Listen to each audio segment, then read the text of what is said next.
If you're experiencing wallet sync issues on MetaMask Mobile, follow these simple steps to troubleshoot and resolve the problem.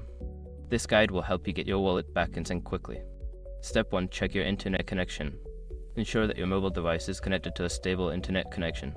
A weak or unstable connection can prevent MetaMask from syncing properly. Step 2. Restart the app. Close the MetaMask app completely and then reopen it. This can refresh the app and may resolve temporary glitches that are causing sync issues. Step 3. Clear app cache. Go to your device settings, find the MetaMask app, and clear its cache. This action can help eliminate any corrupted data that might be affecting the app's performance. Step 4. Update the app. Check the App Store for any available updates for MetaMask. Keeping the app updated ensures you have the latest features and bug fixes, which can help resolve sync issues. Step 5. Reconnect your wallet. If the above steps do not work, try disconnecting and then reconnecting your wallet.